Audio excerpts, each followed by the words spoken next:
Em nome do Pai, do Filho e do Espírito Santo. Amém. Estamos vivendo um tempo difícil, mas não é um tempo de desanimar, não é um tempo de ficar amedrontado, em pânico. É um tempo de confiar em Deus. É um tempo de esperar em Deus. Não uma espera infantilizada, como quem acha que Deus tem a obrigação de fazer as coisas por nós sozinho, mas uma espera de quem tem paciência, de quem faz a sua parte, de quem faz as coisas certas, de quem ama a Deus e ama o irmão. Estamos vivendo um tempo difícil, mas o Salmo nos diz que se à tarde vem o pranto nos visitar, de manhã a alegria volta. É um tempo que vai passar. Como tudo na vida, também esse tempo vai passar. Não sabemos quanto tempo vai durar essa noite, nem as consequências que ela vai deixar, mas confiamos em Deus que com a graça dele iremos ultrapassar toda essa noite escura e depois cantaremos as alegrias da ressurreição do Senhor. Estamos no tempo da Quaresma. Estamos na véspera da solenidade de São José, esposo de Maria, e queremos diante de Deus, pela intercessão de São José, pedir a intercessão de todos os santos, todos os anjos, pedir a bênção de Deus para todos nós. Essa semana, a igreja no Brasil está se pronunciando acerca do que deve ser feito nesses tempos difíceis para nos proteger.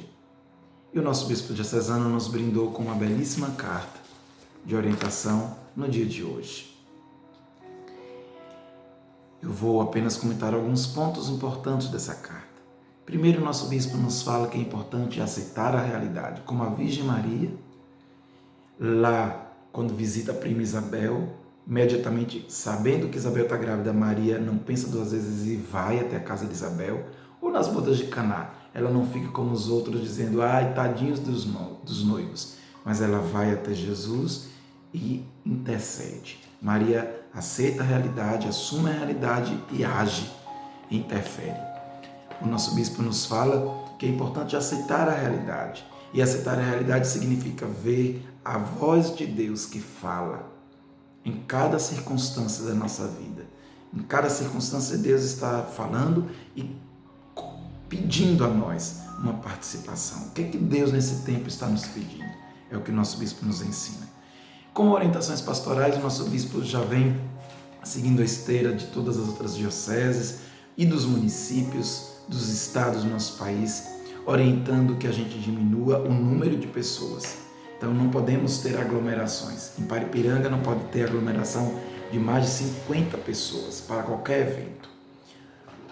Há um decreto municipal dizendo que estão proibidas as aglomerações de mais de 50 pessoas. E o nosso bispo vem dizer que é preciso também que nas nossas igrejas não tenhamos aglomerações. Por isso ele dispensa nesse tempo da catequese, dos encontros, dos grupos de oração. Ele orienta que nesse tempo nem tenha catequese, nem tenha grupo de oração, nem tenha encontro, nem tenha nenhum evento que junte muita gente, como procissão, festa de padroeiro ou missa que junte muita gente. Acerca da missa, o bispo orienta que os idosos, pessoas de mais de 60 anos e pessoas de risco e gestantes fiquem em casa e participem da missa pelo rádio, pela TV, pela internet, em casa. E aqui vale também para os nossos ministros da comunhão, que já têm mais de 60 anos. Preciso não ficar em pânico, mas participar da missa em casa, pelo rádio, comungando espiritualmente. Não se sinta culpado se você vai ficar em casa esse tempo. Quaresma é tempo de retirar-se. E vamos ouvir Deus também nesse tempo. Talvez a gente precise parar um pouquinho. Talvez a gente esteja tão agitado na vida que a gente não tem parado. Então vamos aproveitar esse tempo que Deus permite para que a gente também possa ficar em casa e rezar mais um pouco, refletir acerca da vida mais um pouco. Então, os idosos, gestantes, pessoas em risco, ficam em casa, não precisam ir para a missa no domingo. Agora, as pessoas mais jovens continuam valendo o preceito da missa dominical, então são obrigadas a ir para a missa. Mas a orientação da Igreja Diocesana é que nós tenhamos mais momentos de missa para que a igreja não fique cheia e também, se possível, que os espaços de celebração sejam em lugares abertos. Aqui na nossa paróquia nós temos muitos lugares que podem favorecer uma missa campal, como o nosso centro pastoral, e que certamente a paróquia depois vai, junto com os seus líderes, os pastores, vai repensar e vai ver o que é melhor para o povo e vai orientar. Algumas coisas o nosso bispo nos orienta sobre a distribuição da comunhão. Primeiro, a comunhão, ele nos lembra que pode ser recebida na boca e na mão, mas nesse tempo a comunhão deve ser distribuída apenas na mão do comungante. Mas é preciso catequizar o povo para não deixar que nenhum fragmento da hóstia fique na mão. Porque o Cristo que é partido não é diminuído de Santo Tomás de Aquino. Então, qualquer pedacinho da hóstia que fique na mão do comungante, ali é Cristo. Se o comungante depois joga, limpa as mãos, coloca a mão no bolso, na roupa, então ali é a Eucaristia que vai para o chão.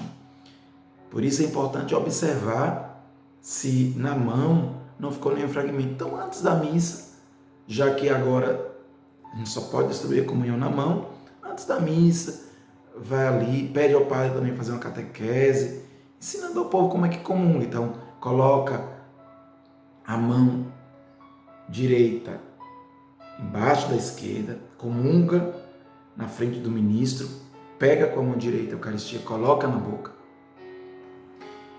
e observa se não ficou nas duas mãos nenhum pedacinho da Eucaristia. Se ficou, pega imediatamente o pedacinho e coloca na boca.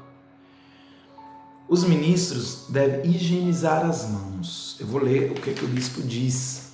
Os ministros extraordinários da comunhão eucarística continuem visitando e levando a Eucaristia aos enfermos. Recomendamos levar consigo uma garrafa de álcool gel 70 graus para higienizar as mãos antes e depois da comunhão aos enfermos.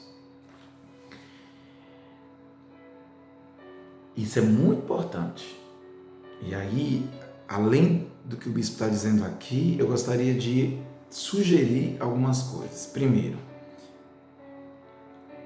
talvez na hora de distribuir a comunhão, se possível, seria bom o ministro colocar uma máscarazinha no rosto para impedir que a sua saliva tenha contato com o enfermo. O bispo não fala isso no documento, é uma orientação, uma sugestão, na verdade, que eu estou dando. Agora, higienizar as mãos antes e depois de distribuir a comunhão, tanto para os enfermos, mas também indo além do que o bispo diz, mas também dentro desse espírito, que certamente é o que o bispo pensou, na hora da missa também. Então, muito cuidado na hora da missa, porque muitas vezes a gente vai ali e aí toca na mão de um, toca em alguma coisa que outro já tinha tocado. A gente tem que evitar o contágio. Então, o cuidado não é para ter pânico, mas ter cuidado na hora da missa também. Antes de distribuir a comunhão, higienize suas mãos. E na hora de distribuir a comunhão, muito cuidado com como você distribui. Porque muitos ministros pegam a partícula consagrada, colocam na frente da própria boca e diz o corpo de Cristo. Se você faz isso, a sua saliva vai ter contato com a Eucaristia. Então, muito cuidado. Talvez você levanta um pouquinho a Eucaristia na âmbula, né? Levanta um pouquinho, aqui está a âmbula, né? Você levanta um pouquinho, sua boca está acima e você diz o corpo de Cristo. Porque isso, a sua saliva não vai ter contato direto com a Eucaristia. Também não fale o corpo de Cristo muito em cima da pessoa, né? Então, esses cuidados temos que ter para evitar qualquer tipo de prejuízo, né? Para nós ou para os nossos irmãos. Então, é uma carta muito bonita que o nosso bispo nos mandou. É um tempo não de pânico, mas é um tempo de esperança, um tempo de estarmos juntos. Se a gente fizer a coisa certa, a gente vai ultrapassar brevemente essa noite escura. Vamos rezar, vamos pedir a Deus que nos abençoe pela intercessão de São José, para que tudo se normalize e que a gente possa celebrar bem a Semana Santa, a nossa Páscoa da Ressurreição. Então, a todos, fiquem com Deus e na próxima oportunidade a gente se encontra novamente.